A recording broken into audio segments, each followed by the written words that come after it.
الزول في الاول انا الزول ذا حمايه انا الزول كوي غادي تابعان دونك كاين الدنيا توجور وين يستخدمن توجور غادي توظف فيه بوسكان وقالنا كان فولور الا توجور اترابي توجور يتوظف دونك وكذا يقد شنو ذا فوا مصفاطري يتشون لاصل نسن يتشون فايمة تنسن ولا قرار هادي غالي فلاس الظلام ما جعل نتسفى ثلاث ذومن وسنتلو مرة ثفى ثمتينا خاص الساقي هاد فنت شي طاح تساونت ميتا ساونت نيا تينا يتساويو السياخ تينا يسعنا سياخ دونك تينا اثني يكسفلاعن تينا اثني تغراقن ماشي تساونت سوليد ماشي تساونت هكا سوليد يتكون سوزال تفضل تساونتي في الساون تشكلض انت تفضل انت تركض تساونت تاقط فينا كويس مثلا تساونت يسعنا السياخ الزرامك وذا شوث قرنس ديال انتكيث غيريرف ها الا ديك سو غيريرف بواكال الا ديك سو غيريرف دونك تساونت ونصحارة ذاكال ونصحارة فيرسن يضار الناس وكان او ندينا باغ اكزومبل مثلا زرم كان ماشي اما خوار ولا ذوين ينكر لاصليس توجور يتوظف توجور يغليد على القاع باغ اكزومبل تذكر روست داخل بوامان تشوخر مثلا ندير يقولها ارمي الدفاع سلامال يرنا يرزد قبل باربريز ومشي دفاع سلامال نمشي دفاع ست كوفرة كنقارن فوالا وكي تكور ضد يقول ذاك الروست من بعد مثلا انا ندير يقولها داخل بوامان يقرر في السوناكي توجور وإذا تخدمن توجور غالين أفخنفوش دا نتا وكي خاطر وكي ثورا أما خاطر أما خوار ديال غنت تزمر ضد مثلا وين يخور لاصليس السجعال ونا ذا خوار يبدل لاصليس السجعال ذا خوار سان فولور سان كريمينال سان طرايطر ذولا قرار غادي يخلص لكن خلصناكو ولا متناكو تخلصناكو ولا شوي فان ديك السن كنقارن سليسر سلهنا ها دونك فونيا يا ويت وين يقض شنين الهان العرضية فين الهان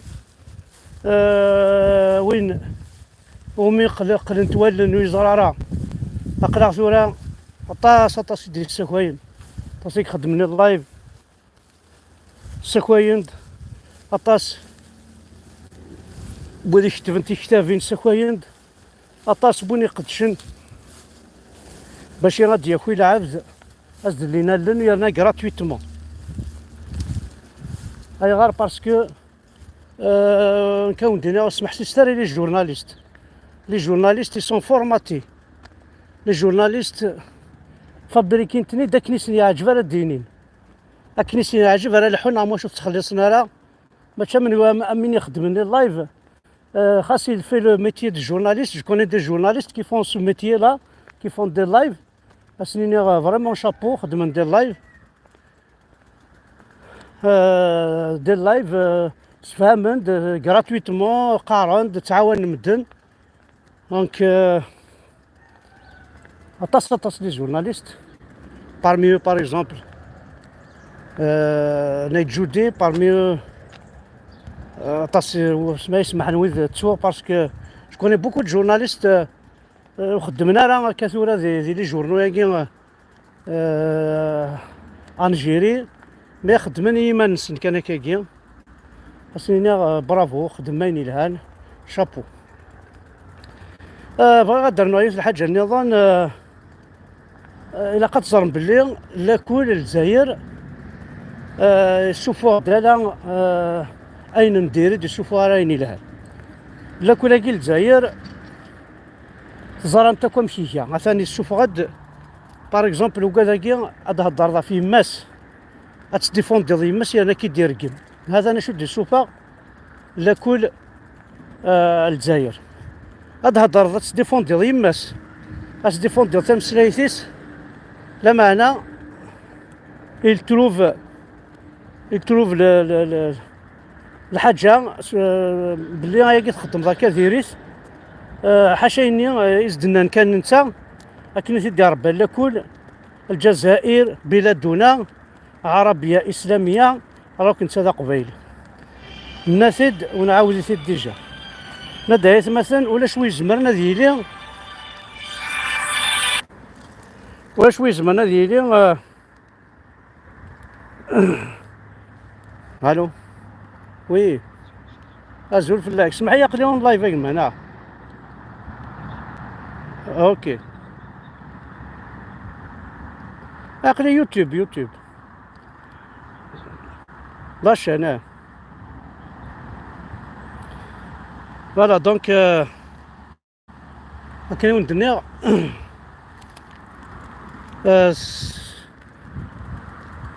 كاين الدنيا لا كل انت تدي تاوين يدي غادي بوين طاس المضرة انت تكسرول مام بضرمي تسرول مام العباد وغنشرح انت مورث نسن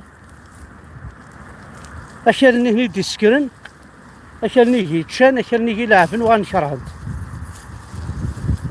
وغنضاشن كنقارن قبيلي تضاشن روحا عندها مرتفن وسلنا راه وتوالينا راه وذاك كاين هنا ديال ربان ديجا. اما ذا الشياخني اما ذي مكوانني لا كولاتنا نسيد عدال هنا الجوامعني اذن فورسين كاثن تنمين بونامي كاثن الرشنا غتسوتنا كذي الجوامع نون تسوت راه الجوامع شفاعا كاينين مزيه تروح على الجامع كثا وغيول ان الشخص الفلاقه طريق الجيران. هاي غير باسكو تبوز لي كيستيونسيون ذا شو يو شوي سوا كيديو ثا كاين تحوسات تفهموا سي ساكاري تواضع انا راه ولا حرام امشي خدمن صوضنا غير مي كايناس ونتفاهم غير كاين وثا معنا لا نويذا ونديسفهمن. Elle était épouvantable en fait, on nous enseignait des choses qui nous paraissaient complètement étrangères à coups de trick.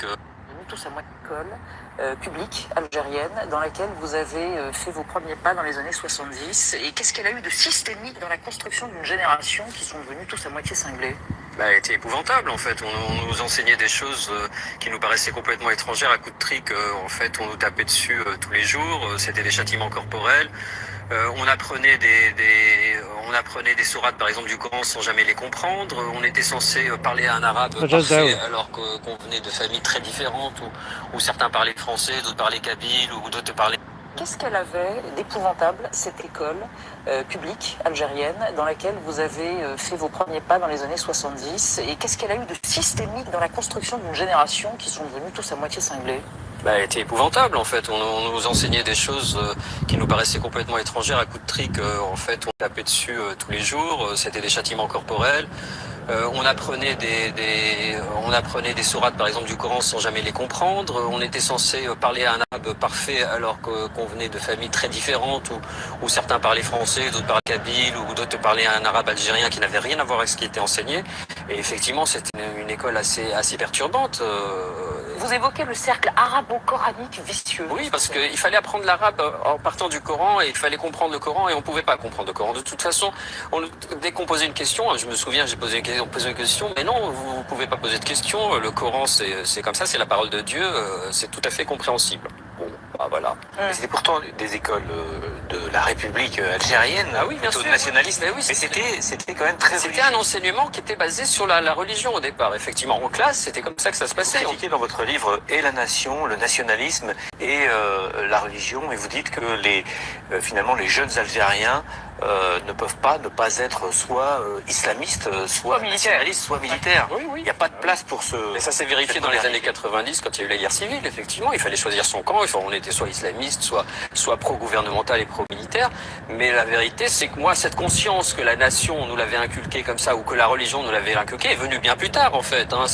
Dans ce récit, j'explique qui je suis et quel est mon rapport à la religion musulmane, et je dis que je ne suis pas croyant, tout simplement. Ouais. C'est pas du tout un rejet. C'est quelque chose qui s'est passé très tôt dans ma jeunesse, et par la lecture, par la littérature, je me suis un peu éloigné effectivement de la religion et de l'islam et de la croyance surtout. C'est vrai que dire rejet, ça voudrait dire qu'on est forcément, et que c'est dans son ADN d'être croyant. Et puis de toute façon, on dit vos ancêtres, la religion de vos ancêtres, c'est d'abord la religion de nos ancêtres, ça il faut le prouver. Enfin, pourquoi ça serait que l'islam? Il y a eu d'autres religions en Algérie, dans le Maghreb, il n'y a pas eu que l'islam, et mes ancêtres n'étaient pas tous, à mon avis, de très bons croyants. Et vous écrivez notamment, aujourd'hui je peux l'écrire et cela m'engage, comme aurait pu le dire Sartre, cela m'engage d'autant plus que je suis musulman pour les Algériens et pour les Français. En Algérie on naît, vit et meurt musulman. En France aussi on devient musulman de droit républicain. Oui, nous sommes assignés à résidence identitaire en France. En France, moi je suis un intellectuel musulman. Je vous dis, je suis pas croyant, mais pour beaucoup, je suis un intellectuel musulman. C'est bizarre quand même. Et en Algérie, parce que je suis né en Algérie, je suis un musulman de naissance. Ce qui est faux aussi. L'islam, c'est une profession de foi, ce sont des rites, ce sont des choses et on ne naît pas musulman, on le devient. Vous dites d'ailleurs au début de la partie que je viens de dire, Dieu n'existe pas, ouf, je l'ai dit, vous avez brisé un tabou, on a le sentiment quand on vous lit. Je l'ai écrit surtout, mais je suis pas le seul. Je vous assure, plein d'intellectuels ne sont pas croyants ou sont athées. Et bon, ils le disent pas. Bon, ça fait partie des choses qu'on. De même, on se cache pour ne pas faire le Ramadan en Algérie. Donc ça aussi, ça fait partie de l'hypocrisie sociale en Algérie. Donc on est comme ça. On maintient une façade parce qu'il y a une pression sociale, parce qu'il y a une oppression qui fait qu'on peut pas s'exprimer dans l'espace public. Alors ce livre Dieu, Allah, moi et les autres, vous l'avez donc écrit aussi avec votre vécu. Comment est-il accueilli justement des deux côtés de la Méditerranée? Moi je crois qu'on s'emballe un peu parce que je dis que je suis pas croyant, mais on lit pas le livre. En fait, si on lisait le livre, livre est beaucoup plus complexe. La littérature notamment d'ailleurs justement, en quoi ça a été pour vous un refuge? Vous le dites d'ailleurs, hein, je viens de dire Sartre, mais il y a aussi Nietzsche, il y a aussi d'autres auteurs. الشيخ بيقول مصيبة النهارده.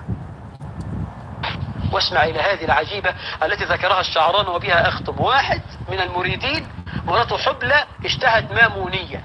ما هي المامونية؟ الحلوى الشرقية، بسبوسة والكنافة والجلاش والكلام ده. فما عندوش فلوس، فذهب إلى الشيخ وهو حزين. قال له مالك يا ابني؟ قال له اشتهت امرأة المامونية وما عنديش فلوس. قال انتظر. ثم تغوط الشيخ، تغوط، ثم قال له خذ هذا الأذى، شيل الأذى ده، خده واديه لزوجتك. طبعا اللي يعترض يضطرد، ولازم المريد يبقى بين يدي شيخه كالميت بين يدي الغاسل. وإذا رأيت شيخك يزني فلا تقل زنى ولكن قل عيني هي الزانية. فشال القرف ده وراح لزوجته. قال بمجرد ما وصل لمراته انقلب القذر إلى ماموني. وعشان كده بقى اللي بنى مصر حلواني. تعيش الدولة الوجه يا قبيلي. شفتوا بقى؟ بدل ما تاكلوا حلاوة تاكلوا جاتوه، تاكلوا كل اللي تحبوه، تبقى تاكلوا كاكا، تاكلوا كاكا، تاكلوا كل اللي تحبوه. Qu'est-ce que vous voulez faire plus tard? Eh oui. دونك مثلا حق ربي نتصوغ مقلس لاكل النار وقبل هذيك الشما كل اسلاماكيا وقبل راكم محسوب هذه ضرون والسكاكاكيا ثمورثنا مقلس مثلا. Qu'est-ce qu'elle avait d'épouvantable? ناخد الشيخ احمد من